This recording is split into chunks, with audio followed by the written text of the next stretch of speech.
Ave Maria, cheia de graça, o Senhor é convosco. Bendita sois vós entre as mulheres, e bendito é o fruto do vosso ventre, Jesus.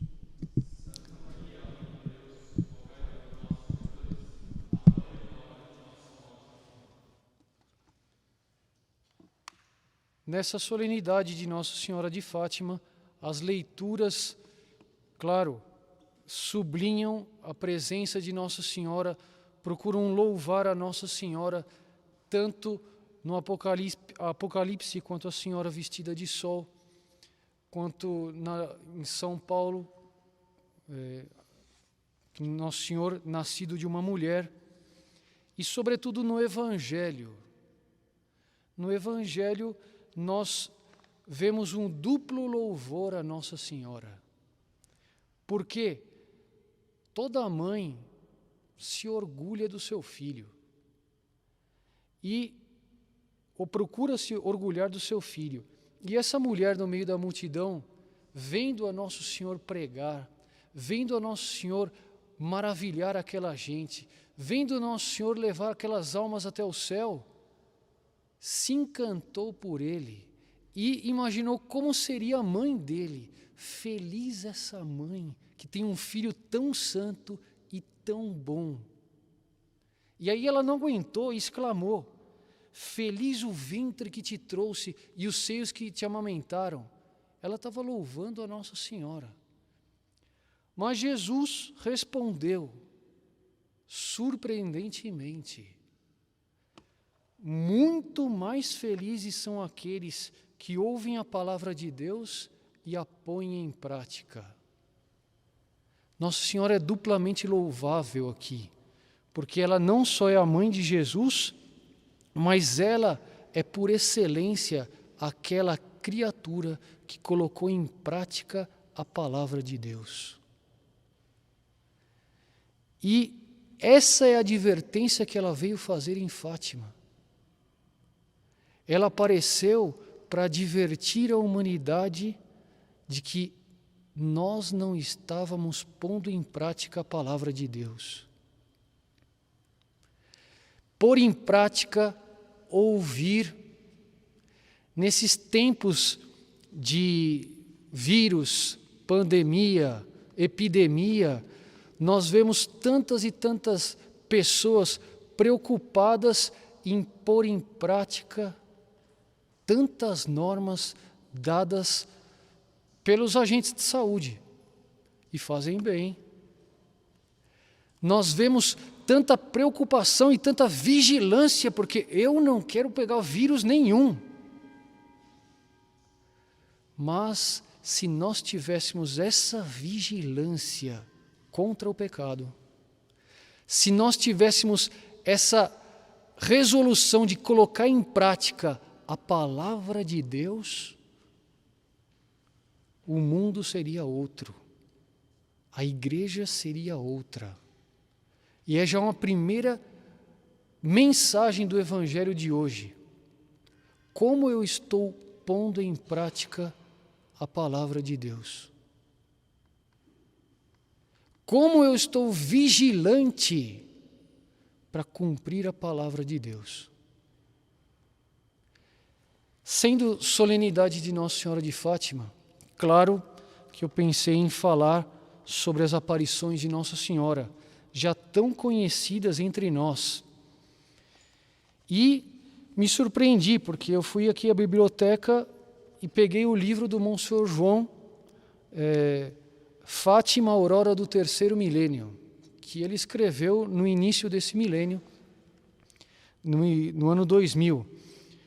E me surpreendi não tanto com a mensagem de Fátima já conhecida entre nós, mas prestei atenção num capítulo seguinte, que é o capítulo 2, que vai nos contar aqui alguns ensinamentos de Jacinta, uma das pastorinhas que Nossa Senhora apareceu. E é impressionante, porque Jacinta, Nossa Senhora disse que levaria ela logo para o céu. E naquela época, pouco depois das aparições de Fátima, esteve presente na Europa uma grande epidemia. uma pandemia das mais graves que o mundo já recebeu, que foi a gripe espanhola, e que matou milhares de pessoas na Europa. E Jacinta foi vítima desse vírus. Jacinta foi vítima dessa gripe. Ela morreu de broncopneumonia. E Nossa Senhora escolheu ela para levar. Pegou o vírus. Ela pegou o vírus. Mas eu queria transmitir aqui o estado de espírito de uma pessoa com a doença, no hospital, e uma pessoa que Nossa Senhora apareceu. É linda a mensagem que ela nos traz no dia de hoje. Primeiro, quando ela se reuniu com Lúcia, sua irmã, ela lembrou que Nossa Senhora havia dito que levaria ela e o Francisco logo para o céu. Mas Francisco morreu e ela perguntou a Nossa Senhora, Nossa Senhora perguntou a ela se queria ainda converter mais pecadores. Disse-lhe que sim. Nossa Senhora disse-me que ia por um hospital e que lá eu sofreria muito, mas que sofresse pela conversão dos pecadores, em reparação dos pecados contra o Imaculado Coração de Maria e por amor de Jesus. Uma menina de 10 anos com essa impostação de espírito, que lição para nós. Você que está sofrendo, você que está passando por alguma dificuldade, saiba que muitas vezes Deus permite isso. Nossa Senhora permite isso porque ela quer usar do teu sofrimento para favorecer outras pessoas. Sofra com fé, sofra por amor de Jesus, sofra com resignação, sofra uma oração. Olha o estado de espírito dela. Ela foi para o hospital e ela tinha lá uma madrinha que cuidava dela. Essa madrinha anotou cuidadosamente tudo aquilo que ela falava, porque eram ensinamentos de Nossa Senhora que dava através dela. E ela falou sobre o pecado, falou sobre os sacerdotes, sobre os governantes, sobre as virtudes cristãs. Vou dar só aqui alguns exemplos, porque isso é um exemplo claro de como nós devemos pôr a palavra de Deus em prática na nossa vida. Olha o que a menina diz. Os pecados que levam mais almas para o inferno são os pecados da carne. Hão de vir umas modas que hão de ofender muito a nosso Senhor. Ela estava em 1918, 1919, já falando das modas que viriam e que ofenderiam a nosso Senhor. As pessoas que servem a Deus não devem andar com a moda. A igreja não tem modas. Nosso Senhor é sempre o mesmo. Os pecados do mundo são muito grandes. Se os homens soubessem o que é a eternidade, faziam tudo para mudar de vida. Ela tinha uma noção clara do que era a eternidade, porque Nossa Senhora havia mostrado para eles o inferno. Nossa Senhora havia formado a eles, educado a eles, e mostrou para crianças como o inferno era terrível e a quantidade de almas que caíam no inferno, por não haver quem sofresse nem rezasse por elas. Ela tinha uma noção porque ela perguntou sobre a amiga dela, que já tinha morrido, se a amiga dela estava no céu. Nossa Senhora disse que uma sim, outra vai ficar no purgatório até o fim do mundo. Sabe o que é ficar no purgatório até o fim do mundo?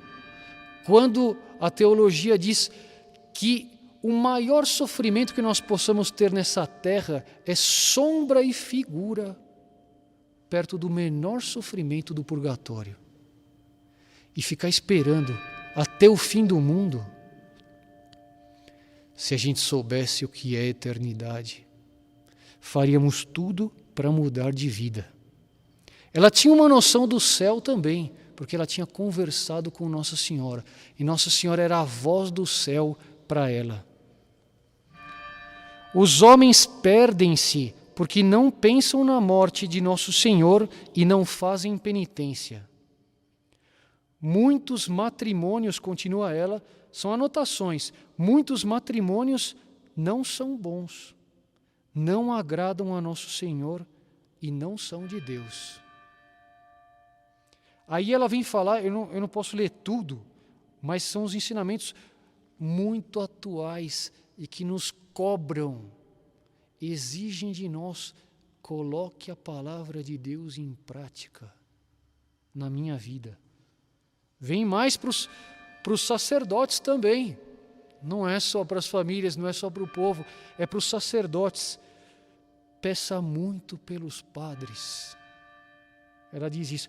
Peça muito pelos religiosos.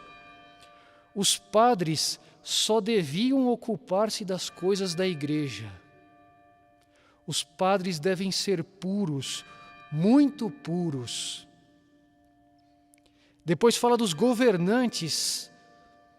Minha madrinha, diz ela, peça muito pelos governantes, pelos governos.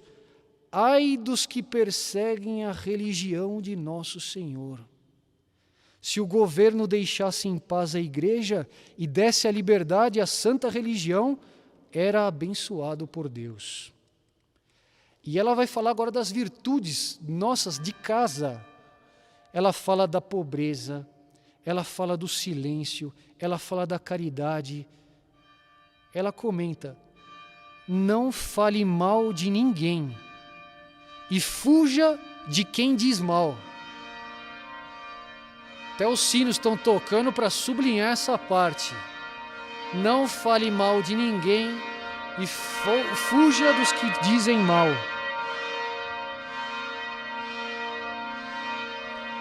Eu vou esperar porque o próximo ponto é importante. É muito importante.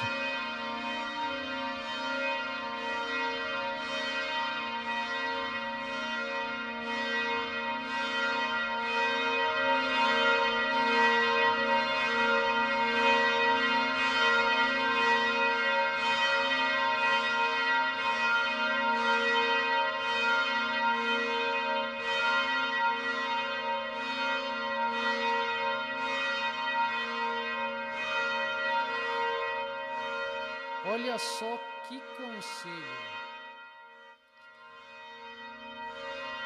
Respira fundo.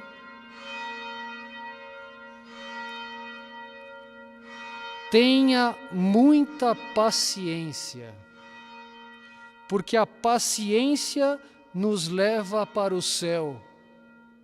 Então, se eu estou fechado em casa, se eu estou já um pouco aflito porque essa quarentena não termina, paciência, aproveita esse sofrimento. Está dizendo ela que a paciência nos leva para o céu. Depois ela vai dizer, estou pulando aqui, né? A confissão é um sacramento de misericórdia. Por isso é preciso aproximarem-se do confessionário com confiança e alegria. Não com medo, não com vergonha, mas com confiança e alegria, porque eu vou ter todos os meus pecados perdoados. Sem confissão não há salvação. Quem não se confessa não se salva. Olha que coisa linda ela vai dizer agora. A Mãe de Deus quer mais almas virgens que se liguem a ela pelo voto de castidade. Religiosas. Uma alma que se entrega inteiramente a Deus de corpo e alma atrai para o mundo as bênçãos do céu. Aí ela fala de pureza e a madrinha pergunta para ela, e sabes tu o que quer dizer ser pura? Ela diz, sei. Ser pura no corpo é guardar a castidade, e ser pura na alma é não fazer pecado, não olhar para o que não se deve ver, não roubar, não mentir nunca, dizer sempre a verdade, ainda que nos custe. Quem não cumpre as promessas que faz a Nossa Senhora, nunca terá felicidade nas suas coisas. Atenção, olha o que ela vai dizer dos médicos. Conselho para os médicos hoje. Estamos rezando por eles. Eles salvam tantas vidas. Os médicos não têm luz para curar bem os doentes porque não têm amor a Deus. Quanto mais amor a Deus, mais luz os médicos têm para ajudar as pessoas. É um conselho extraordinário. Deixa eu completar aqui que a madrinha pergunta: quem que te ensinou tantas coisas? E ela responde: foi Nossa Senhora, mas algumas penso-as eu, gosto muito de pensar. E aí nós vemos o caminho da felicidade. A palavra de Deus posta em prática, ela nos convida, ela nos exige, ela nos aperta, mas ela nos promete felicidade. Esse é o caminho da felicidade. Nosso Senhor vai dizer no Evangelho: muito mais felizes são aqueles que ouvem a palavra de Deus e a põem em prática. Quer dizer, Nosso Senhor não promete simplesmente uma felicidade inteira. Ele sabe que tem cruz, Ele sabe que tem luta. E isso está na nossa vida, está no Apocalipse. Nós vemos no Apocalipse a luta entre a mulher e o dragão, simbolizada Nossa Senhora com o demônio, a igreja contra o demônio, os filhos da mulher, a raça da mulher contra a raça da serpente. É uma luta que Nossa Senhora nos convida. Essa vida, para quem quer ser bom e quem quer ser fiel à palavra de Deus, é dura e exige sofrimento e exige luta. Mas é o caminho da felicidade. É o caminho em que Nosso Senhor nos espera. Existe aquele ditado que diz: a luta é vida renhida, que aos fracos abate e aos fortes anima. Sejamos fortes. Amemos a luta, amemos o sofrimento, porque aí está o caminho do céu. Alguém pode dizer: mas, padre, eu sou fraco. E é verdade. A humildade é a verdade e essa é a verdade. Nós somos fracos e temos uma vida dura e cheia de lutas pela frente. Mas nós temos, junto a nós, a melhor mãe do mundo. É a melhor mãe do mundo. E nós queremos, até no final dessa Santa Missa, presentear uma pessoa.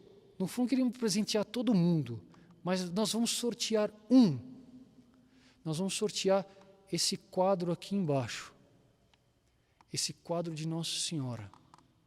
Porque nessa época de epidemia, de quarentena, nós queremos que o olhar de Nossa Senhora esteja na sua casa.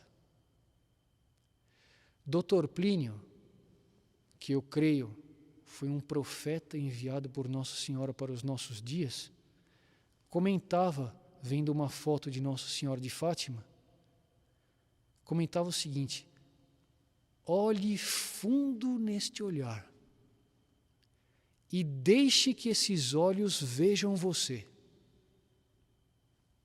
Não é um olhar comum. Tem até aqui.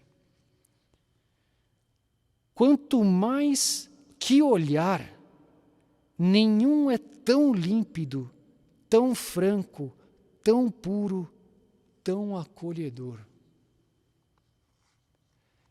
Eu conheço o fato de uma pessoa desesperada e com a luta da vida, que resolveu acabar com ela. Ele resolveu acabar com ela e decidiu abrir a porta do seu apartamento, sair e executar a sentença. Quando ele abriu a porta, ele deu com uma foto dessa. E embaixo da foto estava escrito: olhe fundo nesse olhar e deixe que esses olhos vejam você. Ele caiu de joelhos, começou a chorar e disse: obrigado, minha mãe, a senhora me salvou. É esse olhar que nós queremos que Nossa Senhora ponha aí na sua casa, no seu coração, porque por mais que nós sejamos fracos, ela nos torna fortes, ela nos guia até Jesus e ela cumprirá suas promessas. As promessas de Nossa Senhora de Fátima se cumprirão, porque é um ponto de honra para Deus cumprir a palavra de sua mãe. Se Ele nos manda honrar os nossos pais, Ele não há de honrar a sua mãe. E se Nossa Senhora prometeu que depois de grandes sofrimentos e grandes lutas, o seu Imaculado Coração triunfaria, isso se realizará. Deus há de cumprir, e isso deve começar na nossa própria casa, na nossa própria família. Louvado seja nosso Senhor Jesus Cristo. Para sempre seja louvado.